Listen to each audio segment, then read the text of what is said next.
césium à part. Voilà comment ça se passe. Le déchet nucléaire liquide traverse une couche d'absorbant spécial qui isole les isotopes de césium. Cet absorbant se trouve dans un filtre placé dans ce conteneur en acier très épais. Mais même débarrassé de son césium, le caloporteur est loin d'être propre. Un deuxième jeu de filtre arrête donc les dernières particules radioactives lourdes.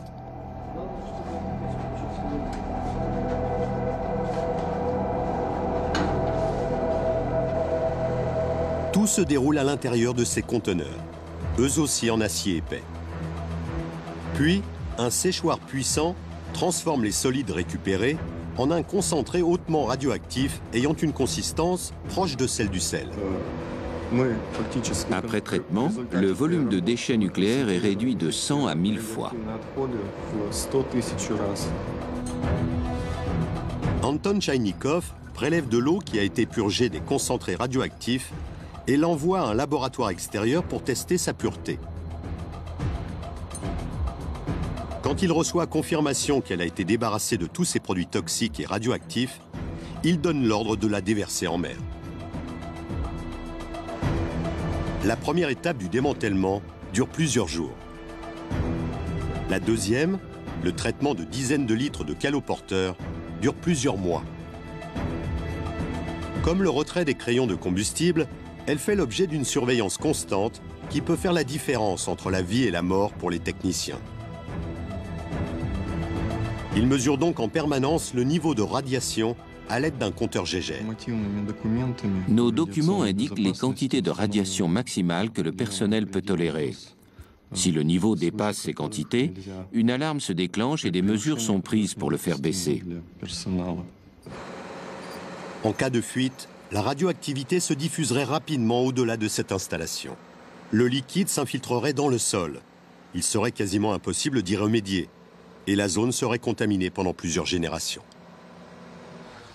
En plus du personnel spécialement formé, un système automatisé surveille le niveau de radiation. La deuxième étape se poursuit comme prévu. Le niveau de radiation est stable et en deçà de la limite. Mais cela pourrait changer en quelques secondes. Si ce niveau venait à augmenter, les capteurs le percevraient et l'alarme se déclencherait pour prévenir l'ensemble du personnel.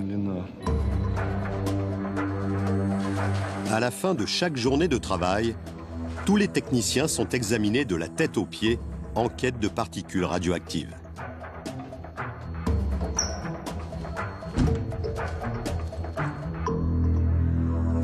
La lumière blanche indique que tout va bien.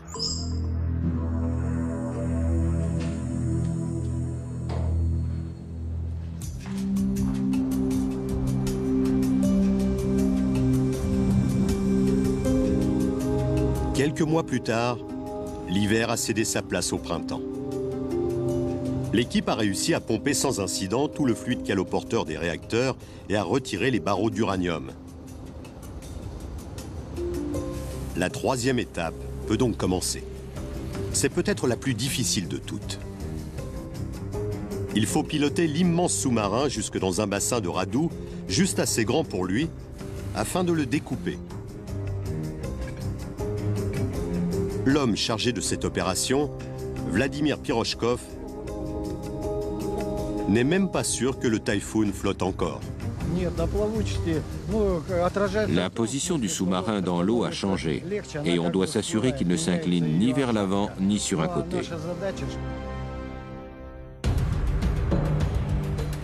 Le soleil de mai a fait fondre la glace qui entourait le submersible et l'équipe le prépare pour son ultime voyage. Il va parcourir 8 km à travers un canal pour entrer dans l'immense bassin de radoux. Là, il va être découpé avant d'être envoyé à la ferraille pour être valorisé. Mais déplacer un bateau de 23 500 tonnes qui n'a plus de moteur n'est pas une mince affaire. L'Akula, le requin soviétique, tient désormais plus de la baleine échouée. Pour commencer, il faut l'alléger. Sinon, les remorqueurs ne pourront pas le déplacer. Et même s'ils en étaient capables, le sous-marin est pour l'heure encore trop pesant pour le fond du bassin. Le commandant fait constamment le tour du bateau, pendant que son équipe découpe les silos de missiles et les ballastes qui assuraient la stabilisation. Ce sous-marin est vraiment énorme et très lourd. Et on fait tout ça pour réduire la pression sur le bassin de Radou.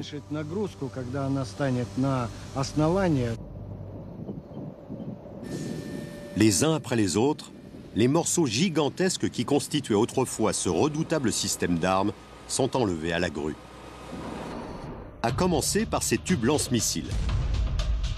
C'est d'ici que seraient parties les armes nucléaires capables de raser une ville.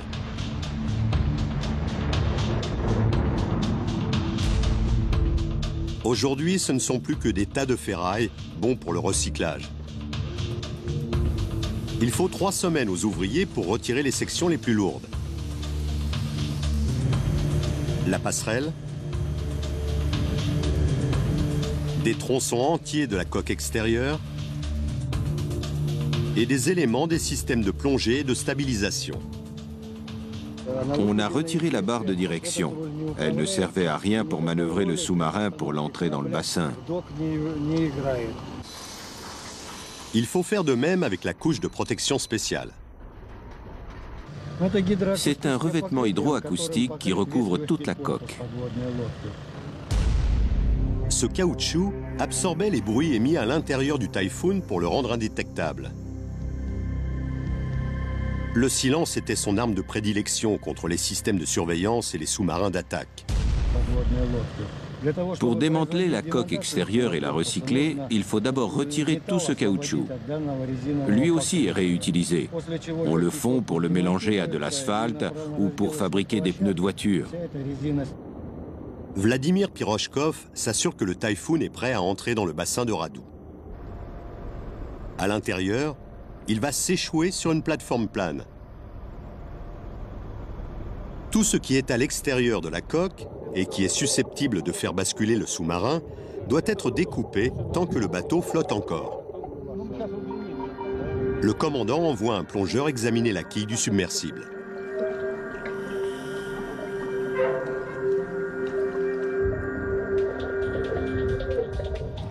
L'homme disparaît dans les eaux troubles.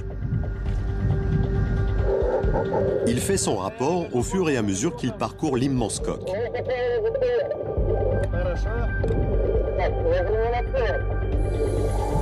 Quel est l'écart entre le bateau et le fond? Très bien, continue. Tu vois quelque chose?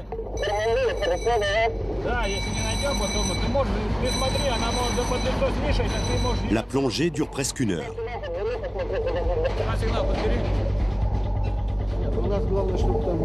Je veux être sûr que rien ne dépasse là en dessous. Finalement, l'homme refait surface. Rien à signaler. Je n'ai vu que des poissons, des palourdes et d'autres coquillages. Le Typhoon est prêt à partir. Pendant ce temps, de l'autre côté du port, on finit de préparer le bassin pour son arrivée. Ingénieurs et ouvriers ont construit une structure gigantesque en acier et en béton pour soutenir le bateau. Ces lignes de thym vont supporter le poids du géant une fois que la cale aura été asséchée, mais le sous-marin devra être positionné avec précision à l'aplomb de ses assises. Dans le cas contraire, il basculera au moment où l'eau refluera et il s'écrasera sur le fond bétonné. Le maître de cale, Yuri Kouvardine, devra aligner les 170 mètres du bateau avec une précision inimaginable. Voici les lignes de thym, les endroits sur lesquels le sous-marin s'appuiera. Nous devons le déposer dessus avec une précision de l'ordre de 5 cm. C'est la marge d'erreur dont on dispose. Les lignes de thym sont prêtes. Les remorqueurs attendent. À bord du Typhoon, l'équipe du commandant Pirochkov enroule les câbleaux.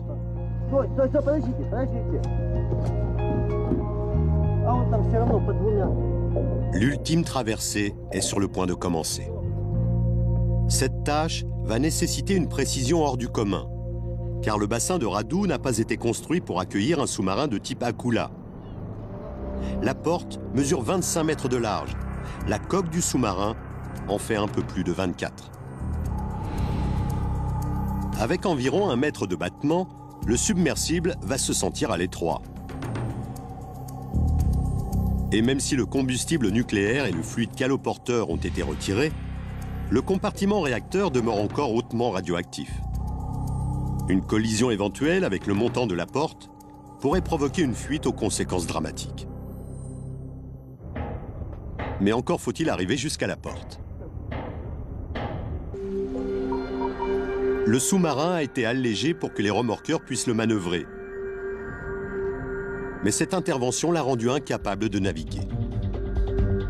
Il n'existe aucun mode d'emploi pour démanteler un Typhoon. Quand le sous-marin s'allège, sa ligne de flottaison s'abaisse et sa position sur l'eau change. Notre objectif désormais est donc de le faire flotter sans qu'il ne bascule ni vers l'avant ni sur un côté. S'il devait basculer, il deviendrait impossible à manœuvrer.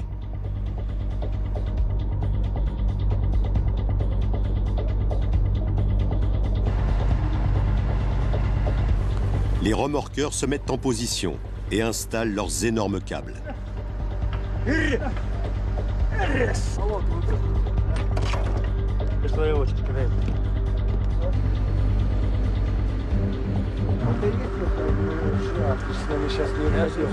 Le commandant Pirochkov donne le signal du départ. C'est lui qui va piloter le sous-marin jusqu'à la porte du bassin.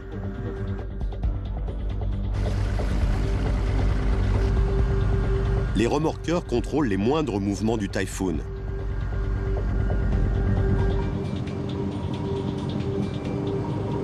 Le géant est désormais totalement impotent. C'est un moment d'émotion pour l'équipe et les ouvriers des chantiers navals.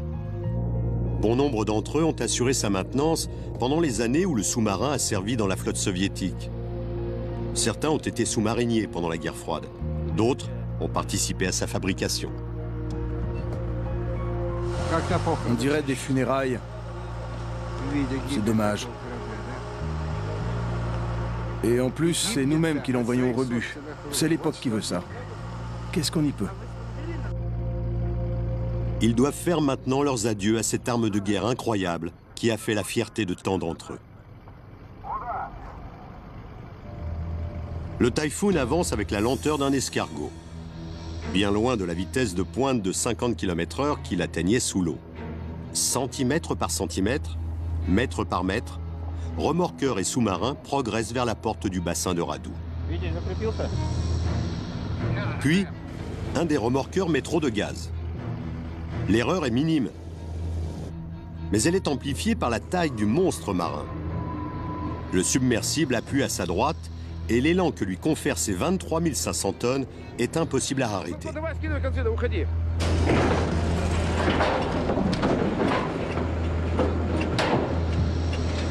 Il percute le côté d'une pile située près de la porte du bassin. Les remorqueurs s'activent.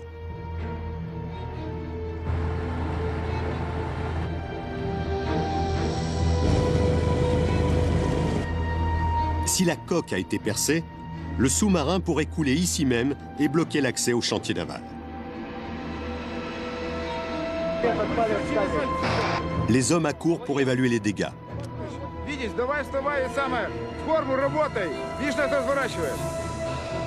Ils inspectent la coque en quête de la moindre déchirure.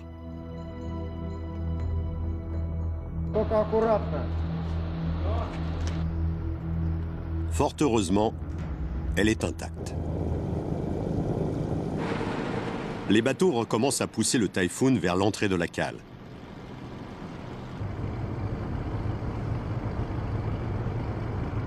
Au-delà, c'est le maître de cale, Yuri Kouvardine, qui supervise les opérations.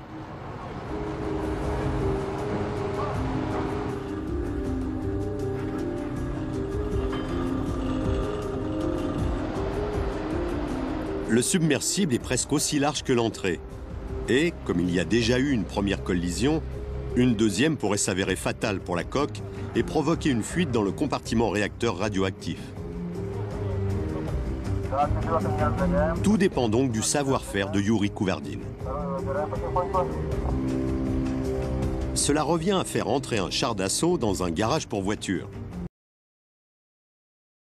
Yuri Kouverdine s'en sort bien, pour l'instant. Pas une seconde, la concentration du maître de cale ne se relâche.